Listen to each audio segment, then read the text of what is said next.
descending, I start shifting forward. So you see that movement there where I'm breaking at the hips, but then again, I'm descending, but I'm shifting forward.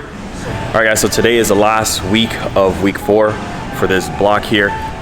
So today is my most intense session of the week and of the month.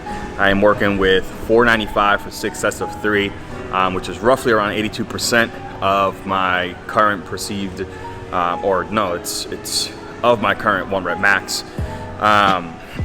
And then I have some deadlifts and then probably some accessory work.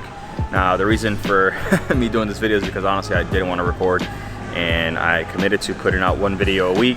So I am just turning on the camera and gonna talk about my training. It's just do like a training voiceover with this. So coming into this session, for the last couple of weeks, I've been, not couple of weeks, but the last week or so, I've been dealing with some sort of knee injury, or something's going on in my knee, in the inside of my knee, that every time I come down with my squat, it just has been feeling horrible.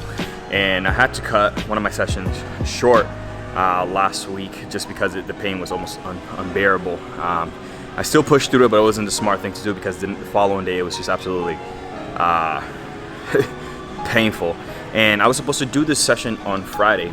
Today is Sunday, April 7th, and I was supposed to do this Friday, but like just by me doing some body weight stuff, my knee was aching. So I decided to come in here today and was like, you know what, like I'm just gonna warm up and do my thing and just kind of take it 1 set at a time, 1 rep at a time, and just take what I can get for the day just so I can finish the block. And I already did 1 set with 495 and it felt pretty good. My knee didn't act up. And one of the reasons why this was happening was because when I was descending, I was breaking at the hips. But what was happening was that I was breaking at the hips, but then on my descent, so on the lowering portion, I was actually shifting forward. So now I was getting excessive forward knee travel. Now, some amount of knee travel is not inherently bad for you, especially if you have healthy knees.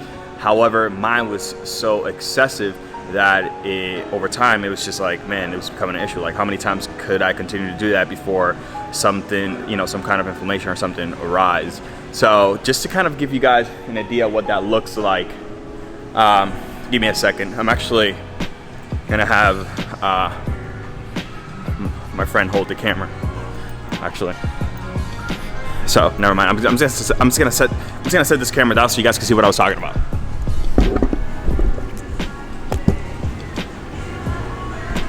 Guys, so it might be a little bit loud in here, but I just want to demonstrate to you what was going on, or what is still going on, and I'm trying to correct. So when I come down to the squat, what's happening is I'm going here and I'm breaking at the hips, but as I start descending, I start shifting forward. So you see that movement there where I'm breaking at the hips, but then again I'm descending, but I'm shifting forward. So now the bar path is actually getting out in front of me. So it's no longer over my center of mass. My knee travel is just excessive and my bar path is way out in front of me. So that was causing some of my knee irritation or some of my knee pain that's going on. And then furthermore, once I started developing this knee pain, when I squatted, because the body's smarter than you are, as a defensive mechanism, now while I was getting that shift, I was also shifting to the front, but then I was shifting to the front and then also to the side, because again, I didn't want to put all the tension on my left knee. So now I'm shifting forward and then I'm leaning more on this side. So like just my whole squat pattern is fucked up.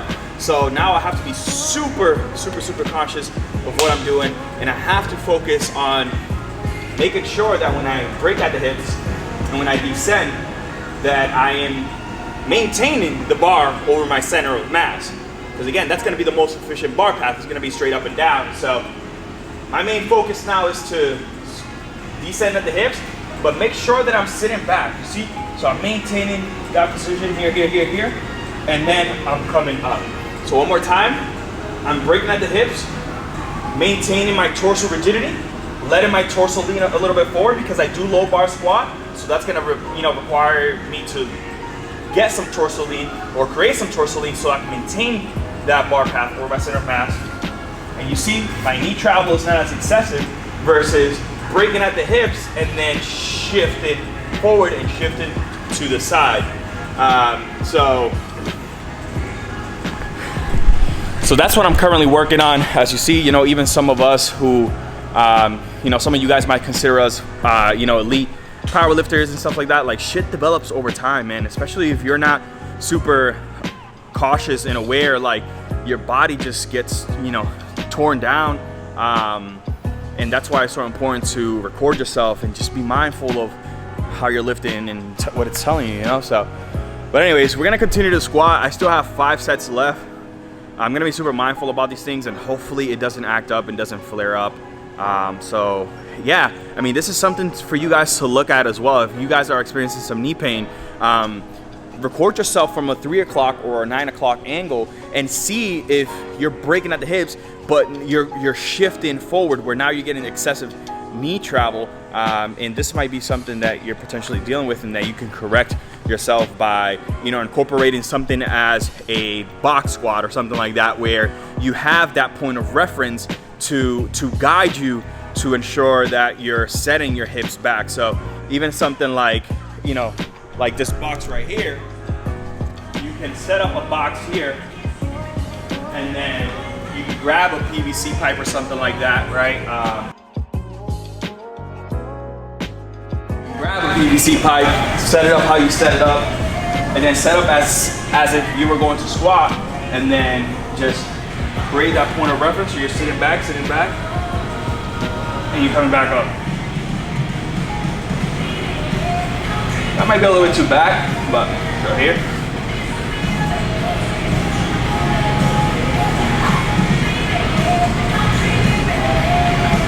That way you have that point of reference. So go ahead and record yourself, see if that's happening to you, and then, start to correct it. Don't pick loads that are too excessively heavy for you to correct it. Just start somewhere light and just really focus on that, because you don't want to continue to get stronger with incorrect motor patterns, because eventually, how many times are you going to be able to squat before you actually end up getting hurt? So again, that's going to be the value that I bring to you guys with this video. So let's just continue the training and see how the second set goes. Que si se la envía me la iba a comer, porque tú a mí me fallaste, cuentos dibujaste, quiero que sufras por todo lo que causaste. Tú a mí me fallaste, cuentos dibujaste, quiero que sufras por todo lo que causaste. No te deseo el mal, pero que no seas feliz, que el hombre que consiga te la pegue por ahí. En tu armario quedaron todos los videoclips de todas las veces que yo a ti te lo metí. Por eso no me importa nada, porque yo sé muy bien que te... All right, so second set done. That one felt good as well. So far, we're feeling good. I'm feeling confident, honestly. I'm starting to get over that fear, because something else that happens when you, develop some kind of injury is you just become super cautious to the point where like, again, it's this defensive mechanism that in and of itself affects your technique, because again, now you're going to lean to the side that doesn't have the injury because you're trying to protect that side that has the injury. But so far, 2 for 6, 2 sets down. Let's continue to build the momentum, feeling more confidence, starting to just completely get over that barrier of that roadblock. So I haven't done 495 for a really long time. I've been mainly doing volume work, but here I'm eyeing a meet out somewhere in the summer. Don't want to say just yet, but I think that somewhere in the summer I'm gonna compete. So I gotta start, gotta start preparing now, or pretty soon at least. Que tenía la mente sana, pero como yo mo dice, tú a mí me saliste descarada. Si no lo pensaste en cómo jugaste, mi corazón lo enredaste, si lo lanzaste. Si Si no lo pensaste en cómo jugaste, mi corazón lo enredaste y lo lanzaste. Tú a mí me fallaste, cuentos dibujaste. Quiero que sufras por todo lo que causaste. Tú a mí me fallaste, cuentos dibujaste. Quiero que sufras por todo. All right, guys, third set done. Felt good. Knee still feeling good. Gotta rest for like 2-3 minutes, then move on to the fourth set, baby. Let's go. De esos fantasmas que aparecen en la oscuridad. Tú no eres actriz, tú eres la dueña del cine. Ese TBT que se ganó ese winner. Ese pasaje sin regreso no lo olvides. Nomina con el premio de los récord Guinness. Oh, si no lo pensaste en cómo jugaste, mi corazón lo enredaste si lo lanzaste. Oh, si no lo pensaste en cómo jugaste, mi corazón lo enredaste si lo lanzaste. Duarte, yo soy ex. Fourth set down. Dímelo, That was a little iffy. That was a little iffy, so I'm gonna go ahead and give it 2 or 3 minutes real quick. Test it out with some kettlebell squats real quick, just because I don't want to really risk it. So we'll take it from there.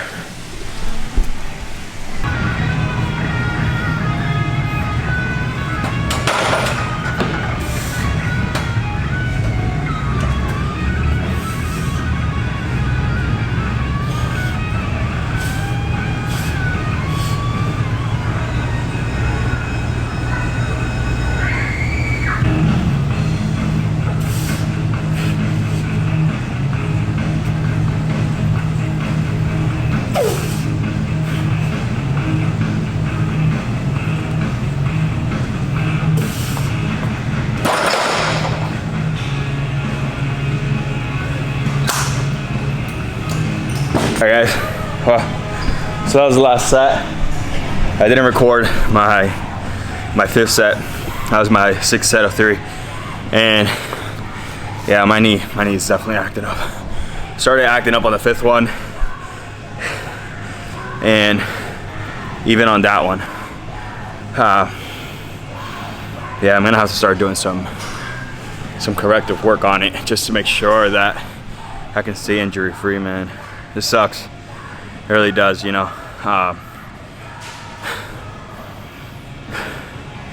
It's just frustrating. It is. It's very frustrating.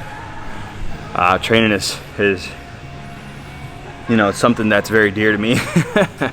As you guys know, most of you guys that follow me, you know, my entire life revolves around fitness and just progressing. But you know, I understand that this is part of the game.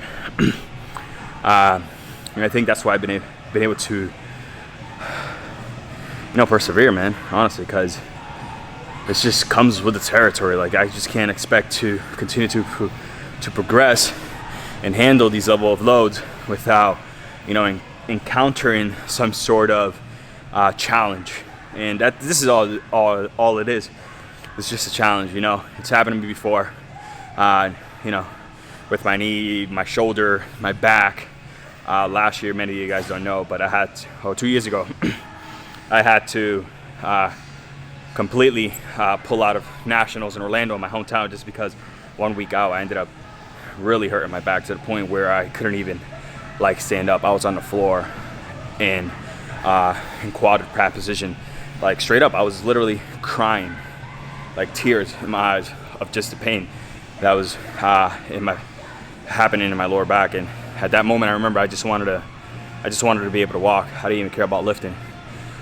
So just getting over that fear, you know, this is just nothing here, because 2 years ago, that was probably, that was one of the most scariest experiences. More so coming back and overcoming that fear, you know, of just kind of getting back into lifting and lifting these, you know, heavier loads. And it's crazy because I was able to overcome it, and I was able to have my best meet right after that. A couple months right after that, So that happened in October.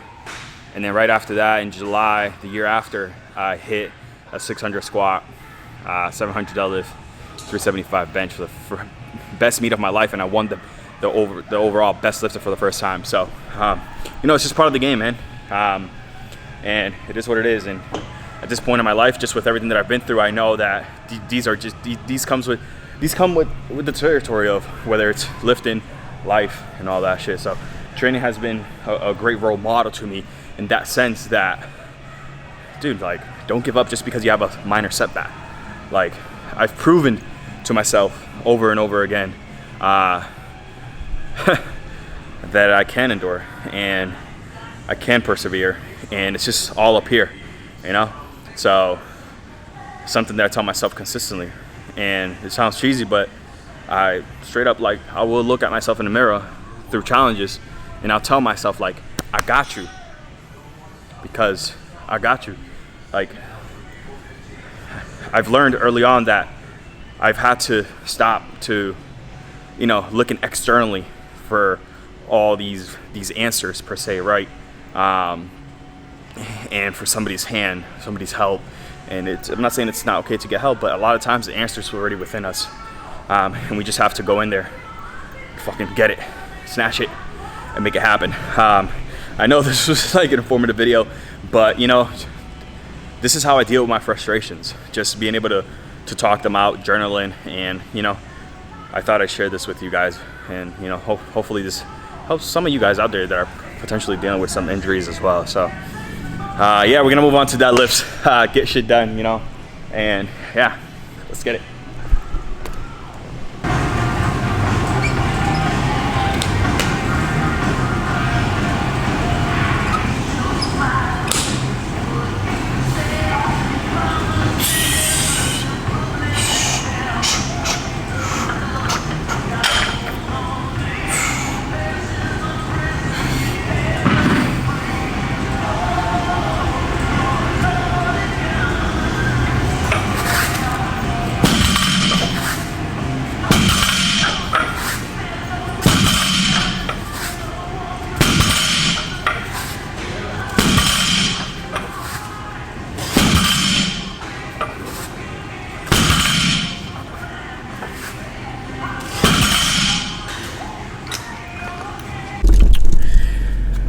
Oh, all right. So I wrapped up that workout. My memory ran out of storage while I was trying to get footage of the accessory work. So.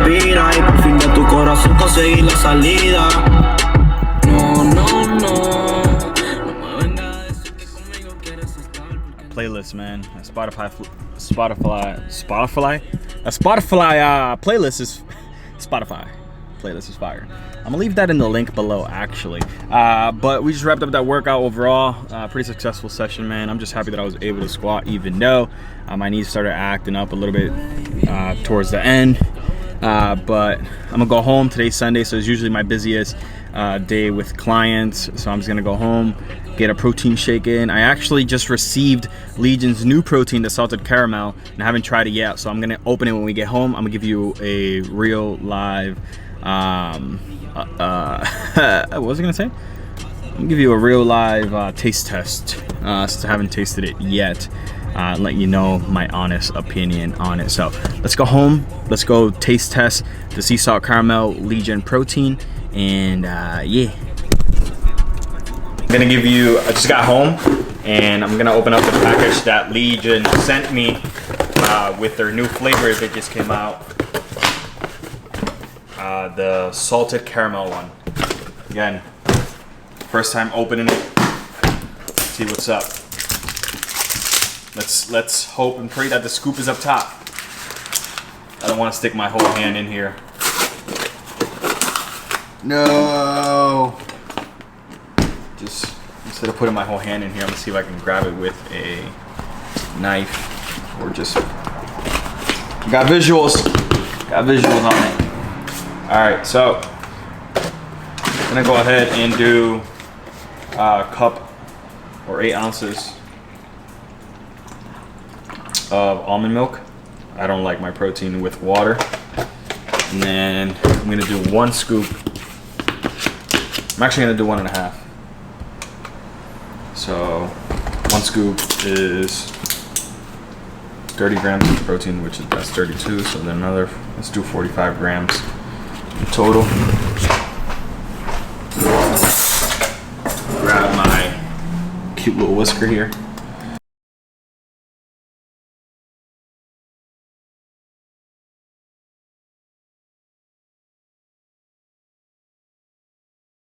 All right, pretty good as I expected. Smells like caramel. Let's see what's up.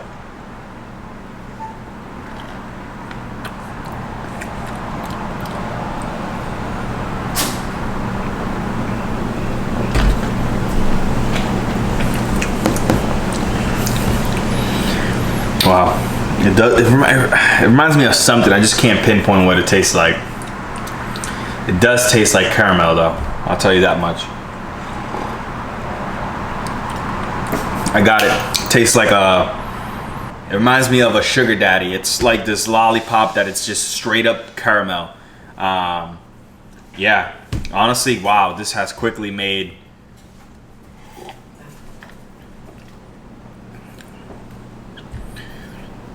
It's made its way to definitely to top top 2. I think this is my second favorite. I don't know, man. This might be my first favorite. Actually, this might be my top favorite now. And then probably the mint or the chocolate peanut butter. I would highly recommend trying Legion's product. I mean, if you're looking for a great, and the reason why I say great protein is because, in my opinion, is one of the best out there right now. Full clinical dosage, no artificial sweeteners, effective ingredients, so you're not getting any fillers, any bullshit, any colorings, none of that. It's just straight up whey protein isolate. Make sure to use code IQ10 to save some.